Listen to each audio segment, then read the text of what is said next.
Ladies and gentlemen, again let me say welcome to our home, and thank you for taking the time to be here. I'm well aware that whether you're here in person or through the medium of motion picture, that for most of you, it's not easy to fit meetings of this kind into your schedules. But the fact that you are here indicates that you do have an interest in the subject, and that means there's a tremendous obligation on my part to develop that subject with the kind of usable information that will make it worth your while. So in order not to waste any of your time, let's dispense with the usual preliminaries and get right down to the business at hand. The title of this presentation is More Deadly Than War, but the subject matter itself is revolution. We're going to examine in quite a bit of detail the communist theory and practice of revolution, particularly as applied to the United States. Now, this will not be something dreamed up out of thin air.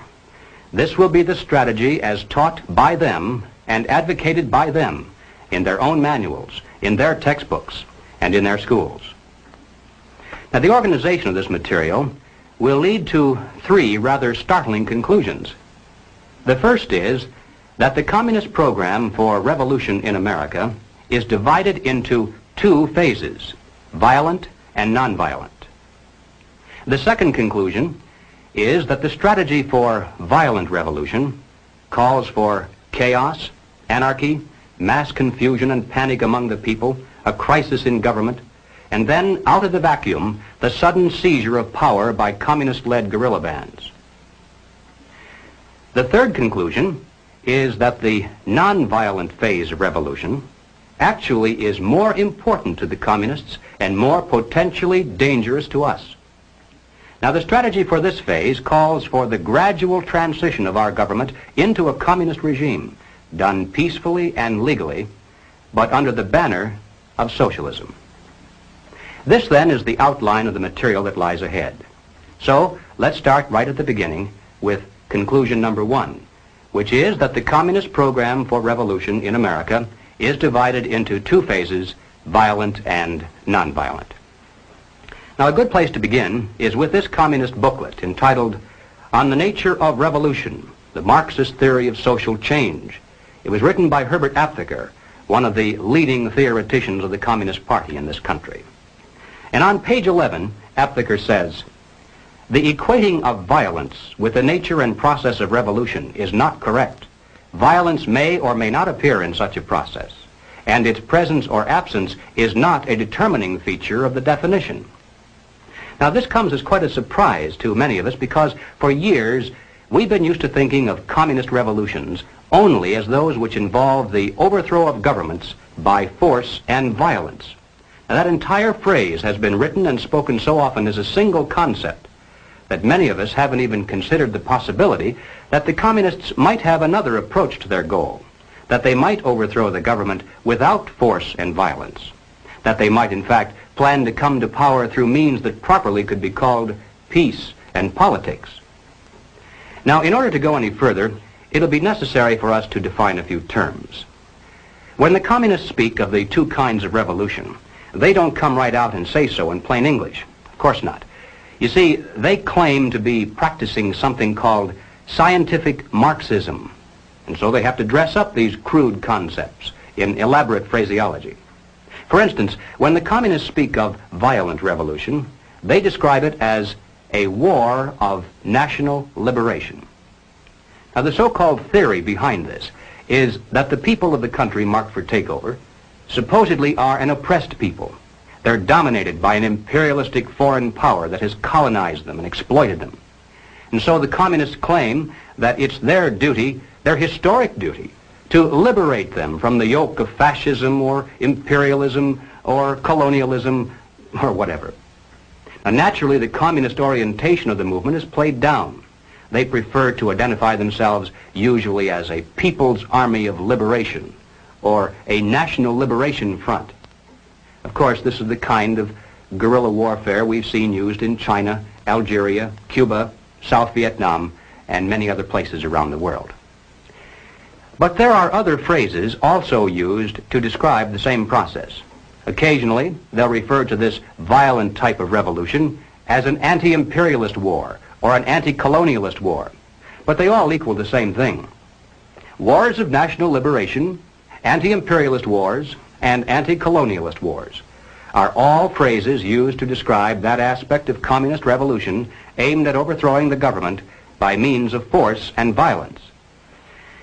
To describe their nonviolent revolution, the communists most often use the term proletarian revolution, but they also refer to it as the socialist revolution and sometimes as the anti-monopoly struggle. But here again, they all add up to the same thing. The proletarian revolution, the socialist revolution, and the anti-monopoly struggle are all merely different ways in which the communists describe their strategy for overthrowing the government through non-violent means. Well, all right, having defined some of the key phrases, we can return now to the communist literature and be able to understand what they mean when they use these words. Now, in 1960, the representatives from communist parties all over the world gathered in Moscow and issued a joint declaration which included this statement: "Our time, whose main content is the transition of capitalism to socialism, is a time of socialist revolutions and national liberation revolutions." In other words, simply stated, we're living in an era of two kinds of revolution, one violent and the other nonviolent. Now, here's a document published by the Communist Party in this country in 1968. It's entitled "The New Program of the Communist Party USA, a Second Draft." And on this subject, here's what it says. "Contemporary revolutions bear two distinctive marks. They are socialist, they are anti-imperialist. More than 1 billion human beings are now embarked on socialist revolution. A larger number is in varying stages of revolution for national liberation." Well, in order to relate this general concept of two kinds of revolution to the specific application here in the United States, it'll be necessary for us to examine rather closely the communist position on what they describe as the Negro question. Now, basically summarized, the communist position on the Negro question is as follows. As early as 1928, the communists declared that the racial differences among our people constituted the weakest and most vulnerable point in our social fabric. By constantly probing and straining at this one spot, they calculated that eventually the cloth could be torn apart and that Americans could be divided, weakened, and perhaps even set against each other in open combat. They said in no unmistakable terms that the Negro people, because of their secondary social status and their predominant working class composition, offered greater revolutionary possibilities than any other cross-section of the population. To develop these possibilities, the communists proclaimed that the American Negro constituted a separate nation within a nation, a colony within the continental borders of the United States. The people of this nation were said to be oppressed and exploited by colonialist, imperialist, racist America. Consequently, the Communist Party called for their liberation, their right to self-determination, to break away from the United States and to set up their own nation within our borders. Now, to bring this about, of course, force and violence must be used. A war of national liberation must be fought. The territory designated for this nation to be liberated was the Black Belt in the South, those counties and states in which the Negro population was dominant. When established, the new nation was to have a Soviet-type government and be totally subservient to the Communist Party. But, and this is extremely important, the communists made it clear from the very beginning that they could never hope to capture all of the United States with a war of national liberation, only part of it. You see, elsewhere in the world, the segment of the population supposedly liberated by the communists has been a majority segment. The peasants in China, the Muslims in Algeria, all the people in Cuba. But in the United States, our Negro population is in the minority. And even if the communists should be successful in creating similar liberation movements among other segments of our people, as they're trying to do, for instance, among Mexican Americans, Puerto Ricans, and even American Indians, even if they should succeed and then amalgamate all of these together into one large liberation movement, it still adds up to a minority of the total population. And the communists are not stupid. They realize that revolution of force and violence dependent upon a minority is doomed to ultimate failure, except in those areas where they actually do constitute a majority. But they aren't going to settle for just part of the United States. They want all of it. And so they made it clear long ago that their violent war of national liberation must be secondary to the nonviolent proletarian revolution.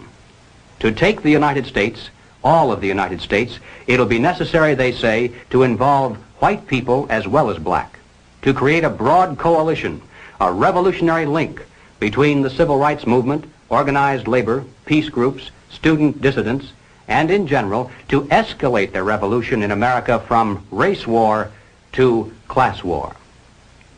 Now this, in a nutshell, is the communist position on the Negro question. Let's turn now to the record and see how the communists themselves explain it.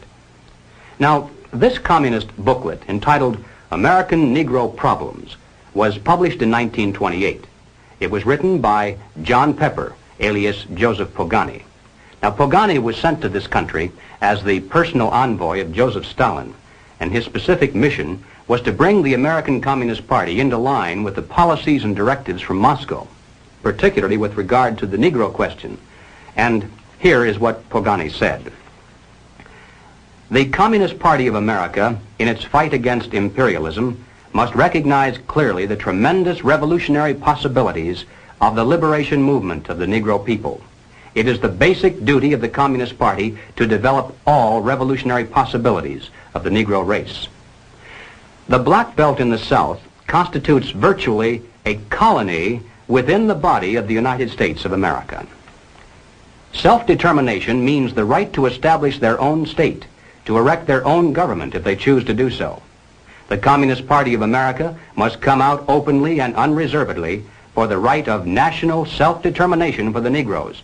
But it would be a major mistake to believe that there can be any other revolution in imperialist America than a proletarian revolution. Now let me repeat that last sentence, because it's the key to this entire presentation. It would be a major mistake to believe that there can be any other revolution in imperialist America than a proletarian revolution.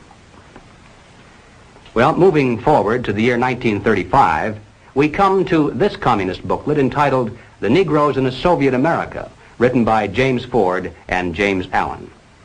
Beginning on page 24, the general strategy is laid out in rather graphic form.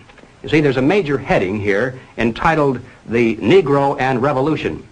Directly beneath this, there's a subheading entitled Two Revolutions in One. And then within this section, it says, the problem of Negro liberation has two aspects. We shall first consider each separately and then show how the solution for the first flows into the solution for the second. Now, the next subheading then is entitled The Rebellion of an Oppressed Nation. And the section that follows that describes the violent revolution that must be fought to liberate the Black Belt of the South. And then finally, over in the next page, there's another subheading entitled The Proletarian Revolution. And here we begin to get an idea finally of what this phase of the revolution is all about. It says, capitalism is decaying. It is an outworn system. Capitalism is based upon the private ownership of machines, factories, railroads, land, and all other means of production.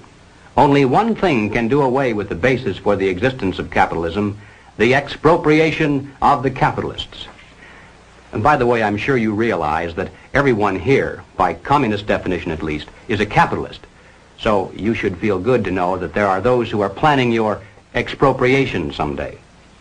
In order to expropriate the capitalists, the workers first need to discard the existing government machinery and to institute a working class government.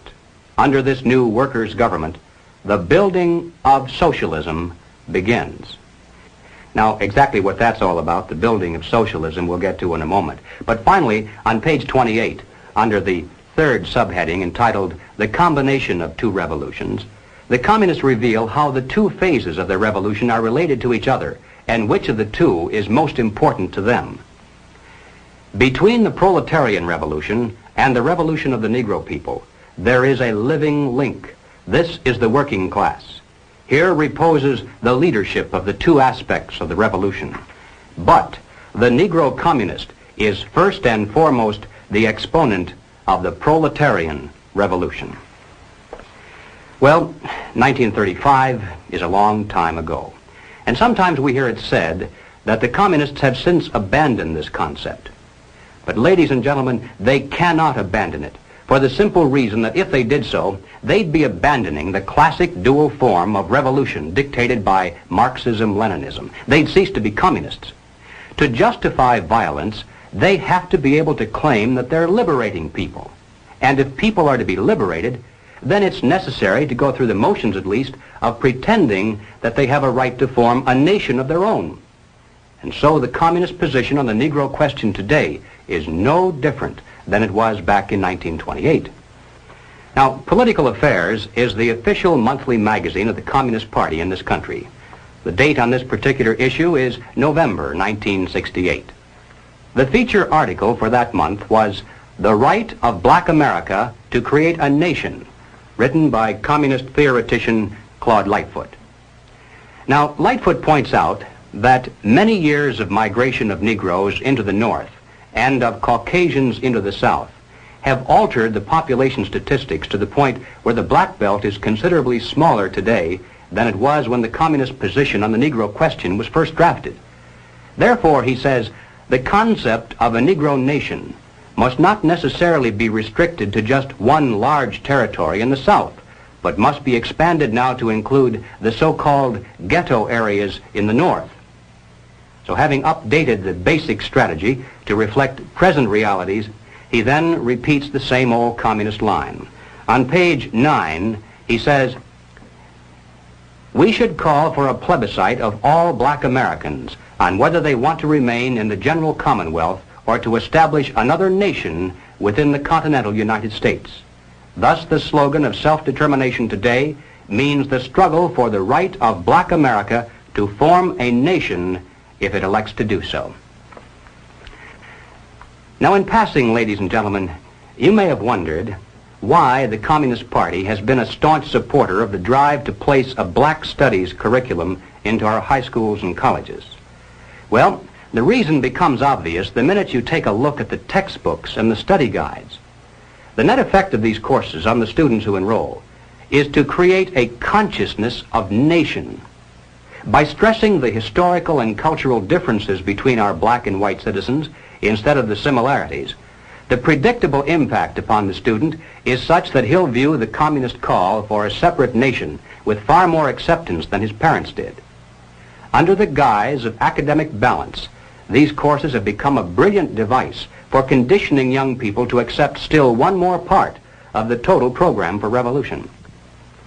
But returning once again to Claude Lightfoot, after having called for a separate nation, he then repeats the ever-important point that as important as the national liberation movement may be, it still must be secondary in importance to the nonviolent, peaceful transition to communism called the socialist revolution. He says, from this it follows that the advocates of a black nation must identify themselves with all that is required to set up a socialist America, recognizing that black people alone could never destroy capitalism. To digress again for just a moment, I'd like to point out that this concept of two kinds of revolution is really the basis for that much publicized split between Moscow and Peking. The Moscow group says, there are two kinds of revolution, violent and nonviolent. We believe in using either or both, depending on which combination proves to be the most effective. But as true Marxist-Leninists, we believe that the gradual, nonviolent approach is more effective in today's modern world. To which the Peking group shouts in reply, heresy, heresy. True, there are two kinds of revolution, and we to practice either or both, but we are the true Marxist-Leninists, for we believe that the quick, violent approach is more effective in today's modern world. And there's the total difference between the two factions of world communism. Each claims to be more correct in its interpretation of classical communist strategy. But as far as the United States is concerned, you can be sure that it makes precious little difference. Both types of revolution are being used against us today. Both are enhanced by the presence of the other, and both lead to exactly the same destination. All right, let's move along now to the second conclusion. The strategy for violent revolution in America calls for chaos, anarchy, destruction, a crisis in government, mass confusion and panic among the people, and then out of the vacuum, the sudden seizure of power by communist-led guerrilla bands. Now, this is the kind of activity, the overthrow of government by force and violence, that most people think of when they speak about communist revolutions, so there's no need to belabor the point. But I'm going to take just a moment to show the extent to which the communists actually are planning to use this kind of revolution against the United States. Now, this is not so well known. Now, here is a book that I think ought to be in every home library. It's entitled Color, Communism, and Common Sense by Manning Johnson. Now, as you can see from his photograph, Manning Johnson was a Negro, and he was also a member of the Communist Party. He joined the party as a young man because he honestly believed that the communists were trying to improve the conditions of his people. He was a dedicated communist, and eventually he rose to one of the highest ranks. He was appointed to the National Negro Commission of the Communist Party, USA. But after many years, Manning Johnson finally came to the realization that the communists weren't the least bit interested in improving the conditions of the Negro people. He discovered that instead they were merely planning to use his people, and these are his words, to use them as cannon fodder in a bloody revolution to destroy America. And when he woke up to this, he dropped out of the party and devoted the rest of his life trying to alert his fellow citizens of all races to the true nature of the Communist Party as he knew it to be from the inside. And this book contains much of that story. I wish I had the time to examine the entire volume with you page by page, but here at least is one short quotation that pertains to the immediate topic. Manning Johnson said, "Black rebellion was what Moscow wanted. Bloody racial conflict would split America. During the confusion, demoralization and panic would set in. Then finally the Reds say," now at this point he quotes verbatim from a communist directive that he studied while inside the party. "Workers stop work. Many of them seize arms by attacking arsenals. Street fights become frequent. Under the leadership of the Communist Party, the workers organize revolutionary committees to be in command of the uprising.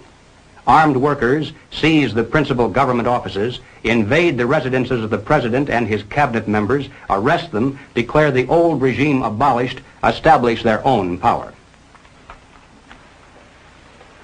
Now, here is a piece of vicious communist propaganda that perhaps some of you have seen. It's called The Crusader. It's published periodically in Red China and is widely circulated through the Negro communities here in America. It's written by Robert F. Williams, one of the organizers of the Revolutionary Action Movement, better known as RAM. Williams also was the president of the local chapter of the NAACP in Monroe, North Carolina. At that time, needless to say, he wasn't telling very many people that he was also a member of the Communist Party. Now, one day back in 1961, he decided to start a small war of national liberation of his own. Apparently, he was too impatient to wait for the big signal. So finally, to avoid prosecution for assault with a deadly weapon and for kidnapping, he fled to Cuba and then to Red China, where he now writes communist propaganda. One other thing you should know about Robert Williams is that recently he was elected by members of SNCC, CORE, RAM, the NAACP, and similar groups as the president in exile of something called the Republic of New Africa. Following the communist line in every detail, these men claim that they're the representatives of a new government and a new nation within the continental borders of the United States. They issued a demand to the State Department that a large segment of land be turned over to them as their rightful territory. The proclamation said that they're now prepared to negotiate in good faith the peaceful transfer to them of the southern portion of the United States. The implication being, of course, that if they don't get it peacefully, then they'll just have to take it by force and violence. Already, the Republic of New Africa has established a central headquarters in Mississippi, and its leaders in the north are actively recruiting a Black Panther guerrilla force and what they call a Revolutionary Freedom Corps, the RFC, from among black militant students to act as organizers and to set up local provisional governments, as they call them, in the so-called ghetto areas. But the reason I've mentioned all this is merely to introduce properly one Robert F. Williams, the president in exile of this Republic of New Africa and the author of The Crusader. Now here is what Robert Williams says. The lifeblood of U.S. capitalism is its productive capacity and its extensive commerce. If these two factors were to become paralyzed and rendered sterile, the orderly function of the government establishment would degenerate into a state of chaos, and the superstructure of the system would collapse. The more automated a society is, the more vulnerable it is to forces of calamity. What would highly mechanized America be without electrical power? What would it be without modern transportation? What would it be without its industrial capacity? And then, having asked these questions, Robert Williams proceeds to explain in minute detail exactly how to manufacture the devices that can be used by a mere handful of people to ensure that highly automated America will lose its electrical power, its modern transportation, and its industrial capacity. I can assure you, ladies and gentlemen, that less than a dozen people, if they know what they're doing, can reduce any of our major cities into a helpless, seething mass of confusion, panic, and death. Just one person can poison the city's entire water supply, or destroy the main aqueduct, or blow up the principal pumping stations. And where would people in Los Angeles, for instance, get a drink of water if it didn't come out of a pipe? And how long can a human being survive without water? 4 or 5 days, perhaps? But long before that, there'd be tens of thousands of people dead in our cities, not from thirst, but because they were unable to defend what water they had from roving bands of desperate people who were dying of thirst. And that's thinking only of the loss of water. In your mind's eye, compound that with no food, no electricity, no way to dispose of sewage, no police protection, no water pressure to fight fires, no radio or TV, no telephone, no buses, no gasoline for your car, no way to escape, no place to go if you could. And don't think for a minute that the countryside would be immune from disaster either. In this issue of The Crusader, the communists call not only for extensive chaos within the cities, but for putting to the torch every village, every forest, every field, and every barn. The plan is for raging fires from one city to the next. The reason? Well, first, there's the value of sheer destruction. Secondly, it would force us to deploy our defenses and rescue units over the widest possible area. The communists point out that as long as our police and National Guard remain concentrated, they're invincible. But if they can be forced to spread out over the entire city and into the countryside as well, then they can be picked off from ambush one by one. And the third value of massive fire to the communists is psychological. The average American, they say, soft and decadent, when he sees billows of black smoke rising from one horizon to the other, when at night the only light he has to see by is the flickering red from flames leaping into the sky, he'll become paralyzed with fear and panic. He'll run away and hide and do nothing to interfere with the guerrilla bands as they strike at the community's power centers. The Crusader explains how to set up sniper units in crowded metropolitan areas, how to manufacture jumbo Molotov cocktails, the gallon jug size, and how to mix the gasoline with certain ingredients to make it burn like napalm, how to pour gasoline into utility manholes in the streets to set fire to the main telephone cables, how to put sulfur tips from matches into air conditioning units and blow up large buildings, how to ignite gas mains and oil storage tanks. It explains how radio-controlled model airplanes can be used to fly explosive heavily guarded fences into gasoline storage areas or munition stockpiles. It even calls for infiltration into the National Guard units. Revolutionaries posing as non-militants for the purpose of getting free military training and for gaining access to critical military supplies and heavy weapons. And then, finally, Robert Williams says this: any all-out minority revolution must create a state of crisis wherein almost all of the male population would be forced to remain in their homes to protect their property and families. The middle class is very large, but it is not accustomed to deprivation and terror. Because of its affluence, it has waxed soft. It has no stomach for massive fire, blood, and violence. The motive force behind its life drive is its endless pursuit of prestige, conspicuous consumption, and sensual pleasure. A few years of violent, sporadic, and highly destructive uprisings will set the stage for the grand finale. After the stage is properly set through protracted struggle, America could be brought to her knees in 90 days of highly organized, fierce fighting, sabotage, and massive firestorm. Now, ladies and gentlemen, no evaluation would be complete if we failed to note that the communist blueprint calls also for white retaliation and violence in the black communities. It's a very important objective for the Communist Party. So far, they've only been able to involve a small percentage of our Negro people in this war of national liberation. The great majority want no part of it in any form. But the one sure way to change that is to have white vigilante groups striking into the Negro sections supposedly to seek revenge. We mustn't kid ourselves into thinking that the communists have placed their agitators only into the black communities. They're working both sides of the street. They want hatred, violence, and bloodshed between the races, and they don't care how they get it or whom they use, even children if necessary. Part of the plan calls for commando squads of black revolutionaries to drive into the white residential areas and shoot little children playing on the sidewalks for the sole purpose of drawing out of the white communities violent retaliation into the black communities. Now, this is extremely important to the communists. They must have it, for in this way they plan to unite the entire Negro population for protection behind the militant minority. It's not a very pretty picture, but it's one we need to understand, so that no matter what happens to us or to our families, God willing, we'll have the strength at least to avoid doing anything that would play further into the hands of the communists. Ladies and gentlemen, the plans and preparations for a communist revolution of force and violence are far advanced.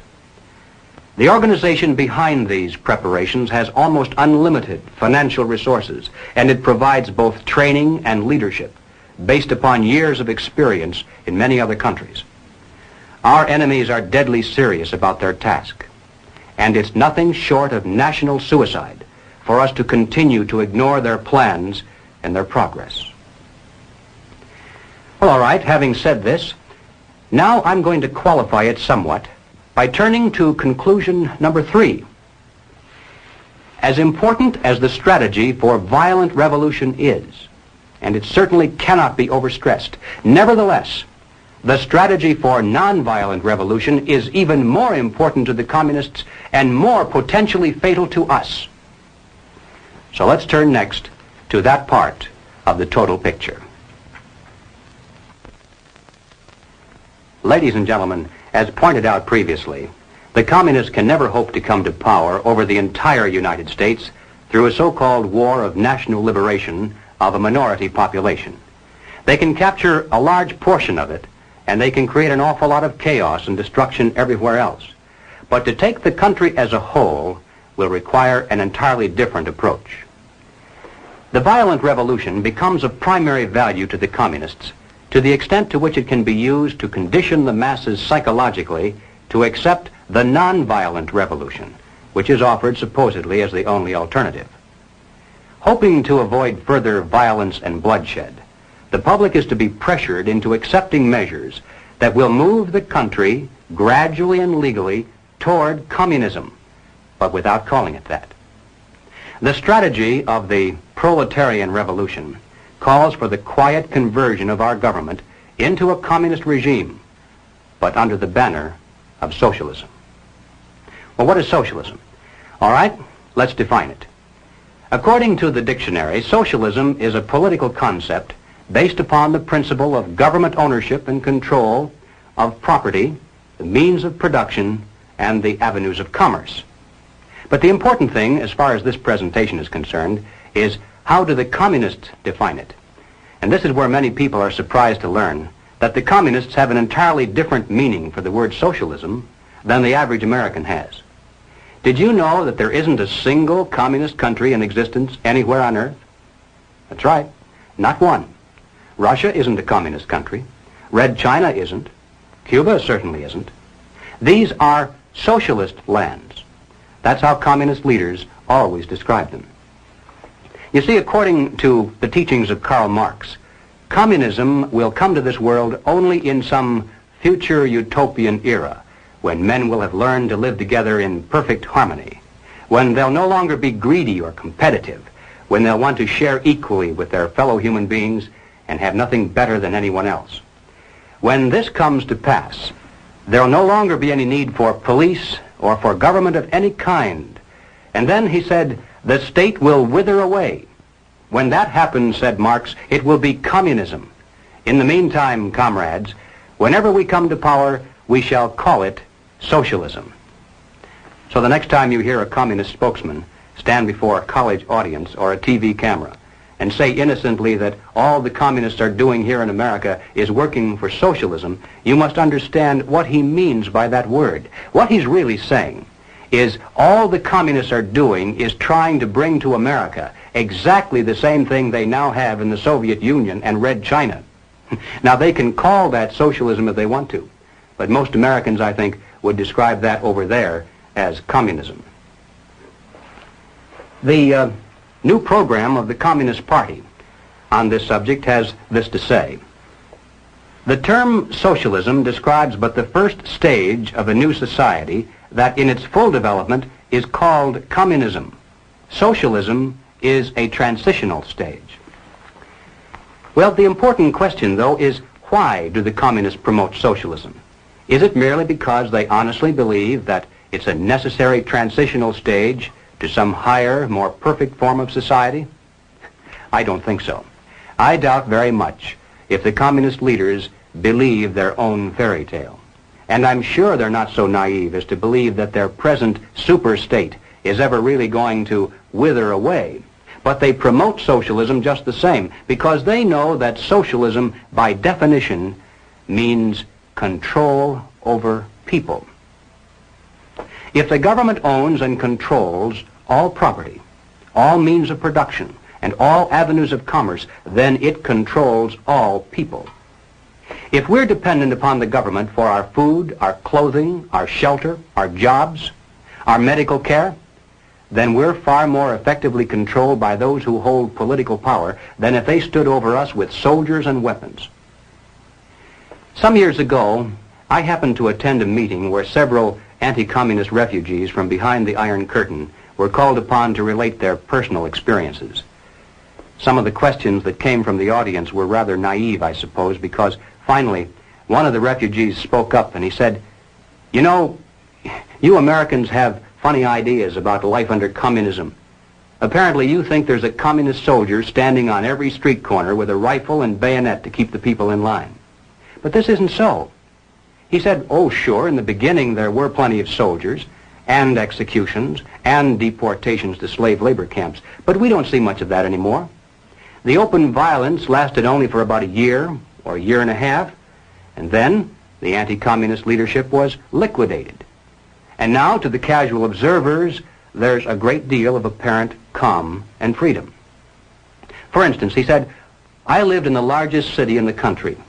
We had a large park there directly across the street from a beautiful church." He said they left one church open.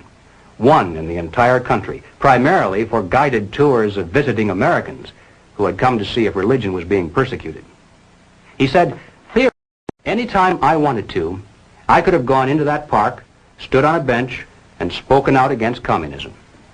Then I could have walked across the street into that church and knelt down in prayer, and I wouldn't have been arrested or bothered in any way.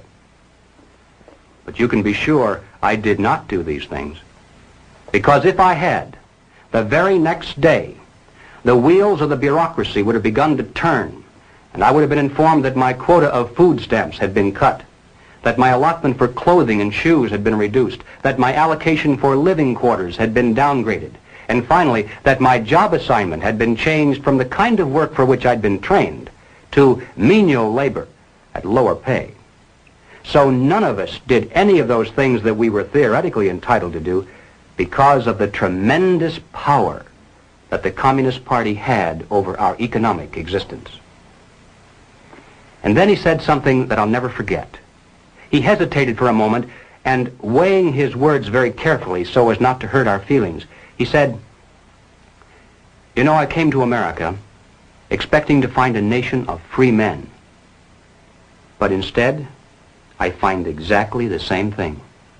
Everywhere I look, I see men and women who know that communists are making headway in this country. They know that something must be done and that someone must stand up to them. But they themselves do nothing. They remain silent because they're afraid that if they speak out or take a stand publicly, it'll be bad for business. They may lose a client. They may even lose their jobs. Or perhaps they're receiving a regular government check and already are too dependent upon some of the very people and programs they know they should oppose." And then he said, "These men voluntarily have gone behind the Iron Curtain. They're already taken over by the communists. The only difference is that for the present at least, they can still get out any time they really want to, and we could not." I think there's a great lesson to be learned from that because it's true, isn't it? There are many men who are physically brave beyond any question when it comes to standing up against a tyranny that threatens with armies. Some of them carry the actual scars of battle to prove it. But when it comes to this new kind of war, they're lost to the fight. When there is no battlefield, when the weapons are not rifles or bombs but economic pressures, then who is your enemy? How do you fight? Where do you begin? It's precisely for these reasons that any modern dictatorship must have control over the economic sphere of all human activity. This was true of Nazism, it was true of fascism, it's true of communism, and it's also true of socialism. Regardless of what name we give it, total government control is by definition totalitarianism. That's what the word means. Now, Leon Trotsky, as you recall, was one of the original Bolsheviks who led the communist revolution in Russia. In 1937, Trotsky wrote a book entitled "The Revolution Betrayed." And in this book, here's what he said. "The basis of bureaucratic rule is the poverty of society in objects of consumption. When there is enough goods in a store, the purchasers can come whenever they want to. When there is little goods, the purchasers are compelled to stand in line. When the lines are very long, it's necessary to appoint a policeman to keep order. Such is the starting point of the power of the Soviet bureaucracy. It knows who is to get something and who has to wait." And ladies and gentlemen, there's no better description than that of why the communists work to promote socialism. No matter whose definition you use, under socialism, those who run the government, and the communists are confident that in America they eventually will be the ones who do so, those who run the government will know who is to get something and who has to wait, and that represents control over human beings. What has all this to do with the communist revolution in America? Well, ladies and gentlemen, It has everything to do with it because the building of socialism is the communist revolution in America. It represents the process whereby our country can be moved gradually toward communism without the people even being aware of it. No matter what grievance we may have, real or imagined, no matter what national problems we may face, the communists seize upon these as excuses to build socialism. They have one and only one solution for all problems: more government, and then more and more until it's total government. And forgive me for saying it one more time, total government is communism. Again, let's turn to the record. Shortly after the Watts riot in 1965, the Communist Party brought out this pamphlet entitled The Watts Upsurge, a Communist Appraisal. And here is what it said. The challenge of the Watts explosion can be met only by a truly massive program, a vast increase in the investments in the War Against Poverty program. What is called for is not only a total economic opportunity program for wiping out unemployment and for proper job training, but a program for the total reconstruction of the area. Now, the People's World, the official West Coast newspaper of the Communist Party, in its August 28, 1965 issue, ran this rather interesting editorial. What is needed now is an effort that begins to approximate the magnitude of the problem. As a minimum, such a program should demand massive emergency action by the federal government. Well, then, 6 months later, after this particular article, the Communist Party came out with this. It's called The New Program of the Communist Party, but this was the first draft, published in 1966. And here's what it said. We favor full use of federal powers to achieve these objectives. Now, as I read this, listen carefully to see if it doesn't sound familiar, perhaps like something you've heard from more respectable sources. Government assumption of responsibility for assuring a guaranteed annual wage. Complete cradle-to-the-grave social insurance coverage, including all medical care. Equal educational opportunities for all, with acceptance of the principle of student stipends. A national reconstruction plan to end ghettos and slums and provide the nation with a modern rapid transit system operated as a public service. And passage of a National Youth Act that will ensure education, vocational training, and employment at decent wages for the younger generation. Does that sound familiar? Well, ladies and gentlemen, if it reminds you somewhat of the Great Society, it's because it is the Great Society, lock, stock, and barrel. Gus Hall, head of the Communist Party, explained it this way. This is the January 24th, 1965 issue of The Worker, and Gus Hall said, "The communist attitude toward the Great Society can be summarized in an old saying that two men sleeping in the same bed can have different dreams. We communists support every measure of the Great Society concept because we dream of socialism." And when you recall what Gus Hall means when he says socialism, then you realize that the communists support the welfare programs of the Great Society, the New Deal, the New Frontier, or whatever they decide to call it in the future, because they dream of bringing communism to America through these programs. The next question of importance is, how do the communists promote socialism? Certainly it takes far more than a mere declaration of intent, more than writing a few books. How can they bring it off, especially when there are so few of them? How can they manipulate the vast majority into accepting socialism when they really don't want it? Well, here again we find that they have a plan. The strategy is precise and well tested. It's called revolutionary parliamentarianism. Now, the general strategy employed is a political pincers movement, and these are the terms the communists use to describe it. A pincers movement applying political pressure from above and from below. Now, when they talk about pressure from above, they mean using their people and their influence within the very government marked for takeover to bring forward official recommendations for legislation. These come from the highest possible levels and carry the full prestige of the government. The recommendations, of course, are offered supposedly as solutions to national problems, but when passed into law, their only real effect is to vastly increase the power of government and to move the country that much closer toward the ultimate goal.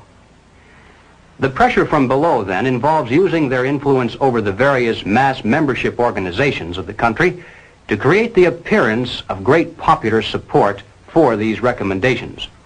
Of course, the members of those organizations must never suspect that they're being used to promote the communist program. Now, the silent majority, the average person with no particular axe to grind, is caught right in the middle. He looks above and sees highly respected spokesmen for government calling for socialist legislation. He looks below and sees mobs of demonstrators shouting for the same thing. He says to himself, has everyone gone crazy, or is it me? Now, he's still in the majority, of course, but he doesn't know it. He thinks he's helplessly outnumbered, and he bows to what he thinks is the democratic will of the majority. All that remains, then, is for the duly elected legislators to place their own careers and political expediency above the best interests of the nation, to yield to this political pressure and pass the legislation into law. Then the whole process starts all over again with new recommendations from above, new demands from below, and finally new capitulation in the halls of Congress. In this way, the nation can move to the left in giant strides until the ultimate goal of communism itself is reached entirely legally through the constitutional process and in the name of the nation. Now, this government pamphlet entitled "The New Role of National Legislative Bodies in the Communist Conspiracy" is a reprint of 2 chapters taken from a communist textbook used in Czechoslovakia. It was written by Jan Kozak, the historian and theoretician of the Czechoslovakian Communist Party. This is one of the manuals used to teach communist cadre how the tactic of revolutionary parliamentarianism was used successfully in Czechoslovakia and how it might be applied to other countries as well. So, as I read this, even though Kozak is speaking of how they did it in Czechoslovakia, think in terms of how the same strategy might be used, or perhaps is being used, right here in America. Kozak said, "The pressure from above successfully employed by our workers' class was the use made of the organs holding powers, the government, parliament, national committees, for bringing about a wide popularization of revolutionary demands and slogans. The fact that such demands and recommendations emanated directly from the highest state organs had a strong influence on their popularization. Whereas pressure from above is the pressure exerted by the organs of the state, pressure from below is the pressure exerted by the popular masses. The united mass organizations, which were led and influenced to a large extent by the communists, represented in this way the direct reserves of the party. All the old proven forms of the struggle were employed: calling of protest meetings, passing of resolutions, sending of delegations, organizing mass demonstrations, and also eventually using strikes, including general strikes. The pressure from below made it impossible for the other parties which had numerical superiority to isolate the communists and to stop the revolution. Thus it made up for the numerical weakness of the revolutionary representatives. Progress toward socialism may take under these circumstances a democratic and constitutional course. All the changes which in their entirety represent a revolutionary transformation of the capitalist society into a socialist one will proceed absolutely legally and in the name of the nation. Is it possible, do you suppose, that revolutionary parliamentarianism is being used against America today? Is there any evidence of this kind of pressure from above? Well, ladies and gentlemen, all you have to do to answer that question is read some of the official reports and recommendations that have been pouring out in a steady stream for years from the bureaus, special agencies, and commissions of the federal government. Consider, for example, just those reports issued by the various President's Commissions. The President's Commission on Automation, the President's Commission on Crime, the President's Commission on Civil Rights, to name just a few. Now, this is perhaps the most classic recent example. It's the report of the President's National Advisory Commission on Civil Disorders, better known as the Kerner Report, released to the public in March of 1968. Have you read this? It's incredible. The list of recommendations supposedly to remove the causes of civil disorders in America reads almost identical to the new program of the Communist Party. And that's not much of an exaggeration either. It calls for the vast expansion of all welfare programs and agencies. It suggests absorbing all city, county, and state welfare programs into one gigantic federal welfare program. And why have state socialism when you can have national socialism? It calls for a government-guaranteed minimum wage. It calls for federal financing and control of every conceivable sphere of human activity: education, housing, transportation, even insurance policies. It calls for strict gun control laws and even recommends the creation of a national police force. Well, naturally, it doesn't call it that by name. It refers to it as the National Law Enforcement Center. But there's no doubt as to what its ultimate form will be, especially since it's to operate in conjunction with the Defense Department. But the most incredible thing about this report, I think, is not the list of recommendations.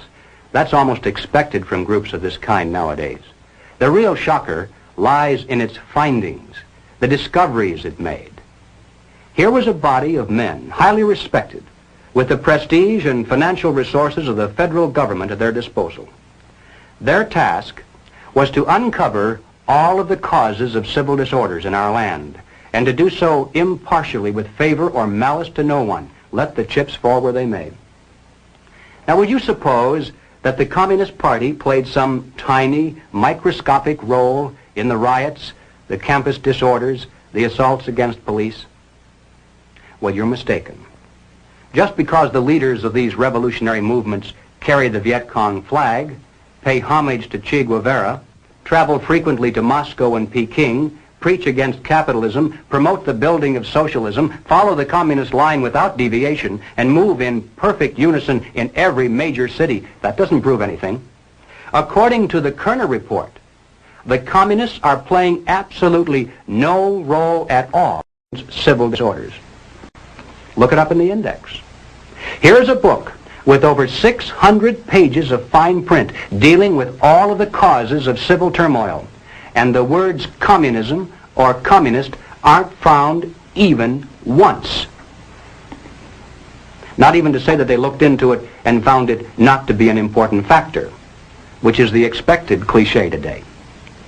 Apparently, the internal threat of communism is no longer even worth looking into. But what about the other half of the pincers? Is there any evidence of pressure from below? Well, consider the nature of such things as the mass action tactics of the Selma March of 1965, the various peace marches and civil rights marches held in almost every major city in the intervening years, the Poor People's Campaign and Resurrection City. What are these?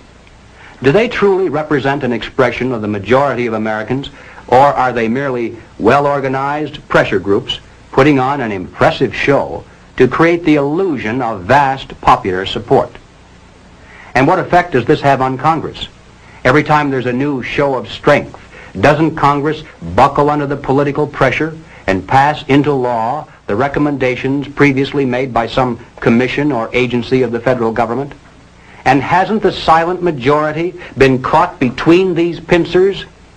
And hasn't the country been taking giant strides to the left through our constitutional process and in the name of the nation?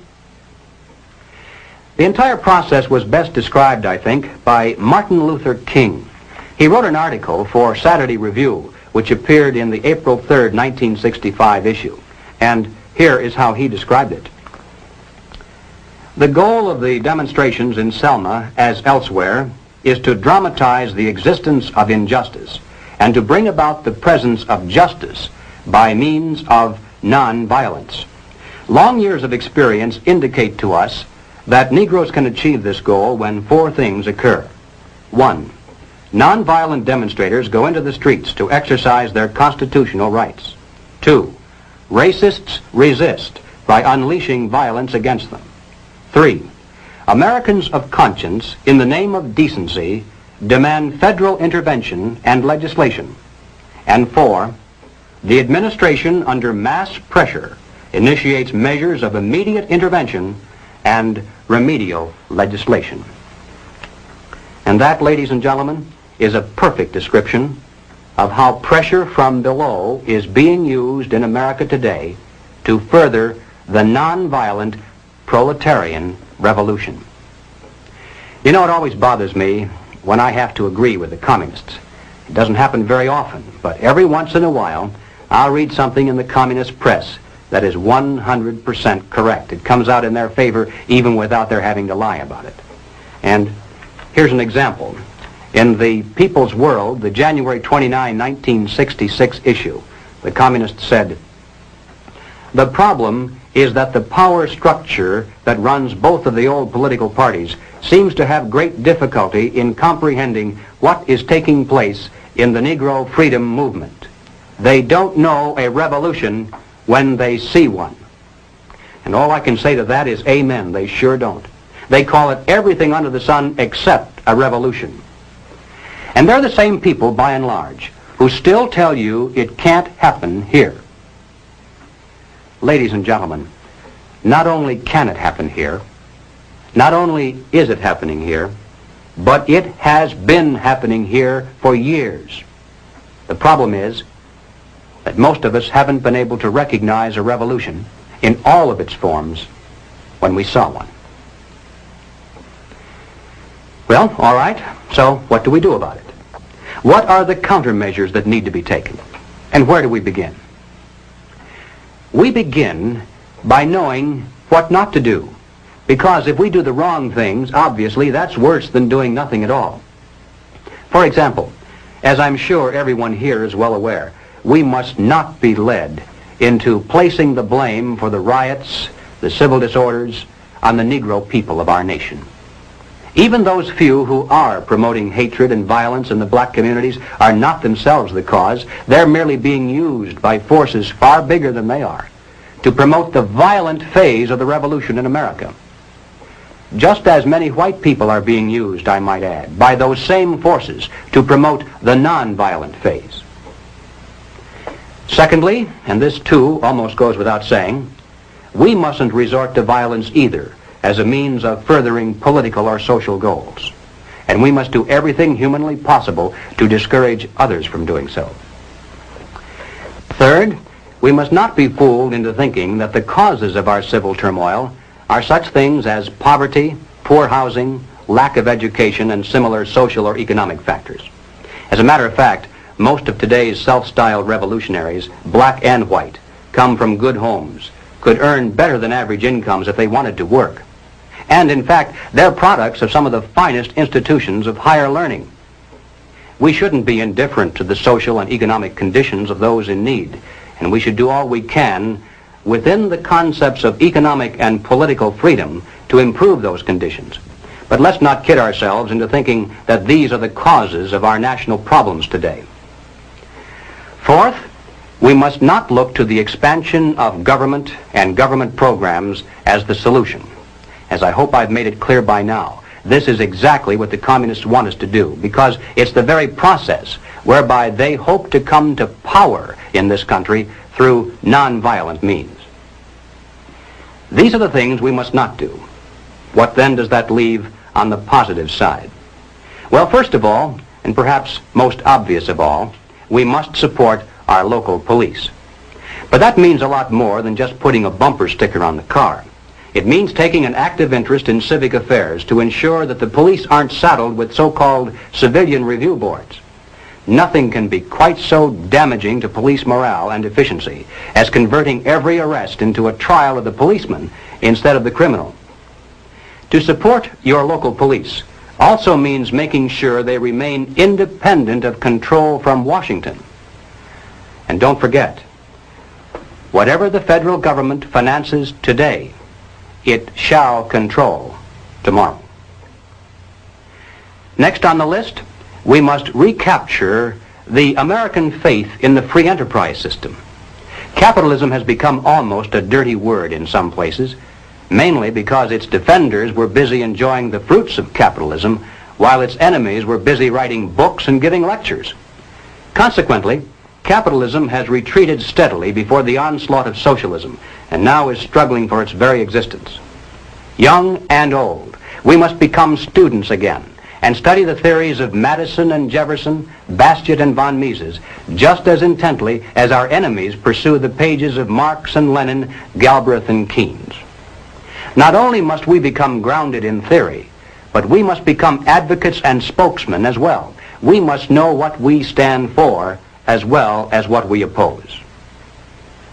Next, and this is probably the most difficult task of all, we must carry this message regarding the dual nature of communist revolution to our friends, our neighbors, our business associates, and everyone who will listen.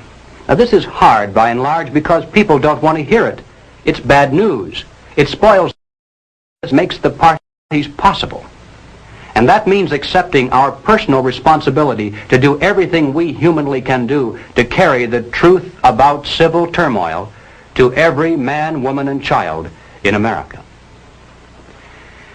Now, ladies and gentlemen, none of these proposals will produce results, and nothing else you may suggest will do so either, unless and until we get right down to the heart of the problem, the life force of the revolution itself.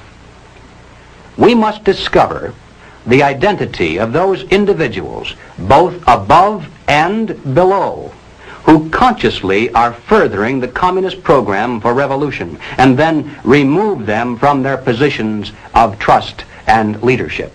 Anything less than that will be totally futile, because we'll merely be running around trying to put out one or two fires over here, while they're busy setting 10 new ones over there. Now, of course, the minute you begin to think along these lines, you'll become the target of a whole barrage of attacks.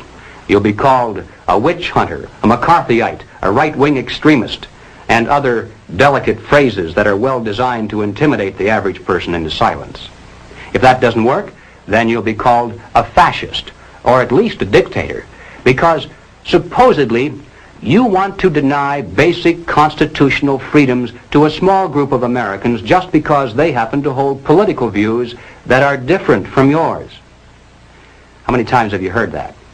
And you know, at first it sounds almost convincing. But the argument is a trap. And the bait inside that trap is the hidden assertion that the Communist Party is merely a political party. Now, if it were a political party and that's all, then of course we would have to grant them all the same constitutional rights and immunities as other loyal American citizens.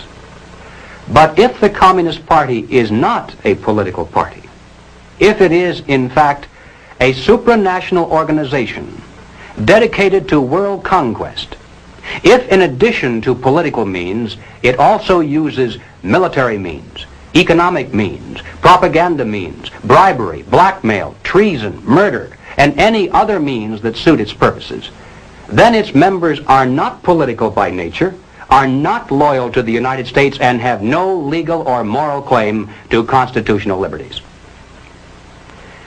There's no such thing as absolute freedom. For every liberty, an equal and opposite restraint is required. For example, in order for us to enjoy freedom of speech, it's necessary to deny others the freedom to come in here and break up this meeting. The logic of liberty is that it must stop short of the liberty to destroy itself. And if we're to preserve the freedoms we cherish in this land, then we mustn't be tricked by clever propagandists into giving the Communist Party the freedom it seeks to destroy freedom for us all. Well, now, ladies and gentlemen, I'm going to close this presentation with two observations that I know you may not want to hear, but they must be made nevertheless. The first is that this struggle in which we're now engaged, in a very real sense, is more deadly than war. Call it what you will, Cold War, revolution, struggle, whatever. The present stakes are higher than in any other war we've ever known. After all, why do we dread war? Well, there are three reasons: death, destruction, and human suffering. But ladies and gentlemen, if communism should ever come to America, we'll face more death, destruction, and human suffering than any people in history has ever faced at the hands of their invading conquerors. And it would make no difference whether the road to communism were traveled violently or non-violently.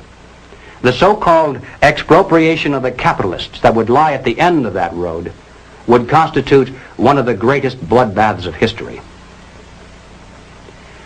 Now, the second observation is related to the first. It is simply that we have now passed the point of painless solutions and parlor patriotism.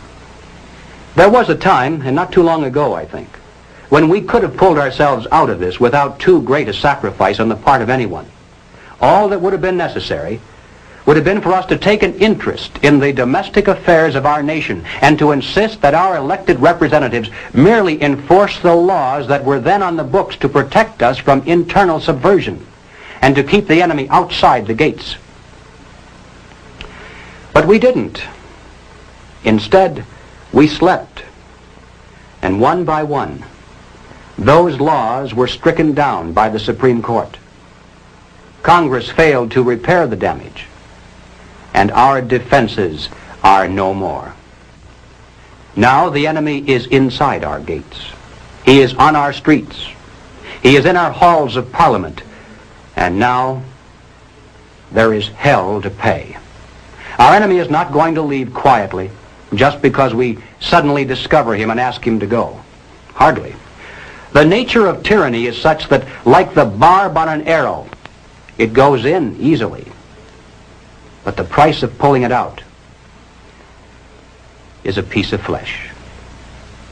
Now let me be more specific. Before we finally win this battle, and I should hasten to say that there's no doubt in my mind that we're going to win. I'm increasingly convinced of this. But before we finally do see victory, it's now inevitable that some of us, even in this room, will lose our lives in the communist revolution that already is raging around us.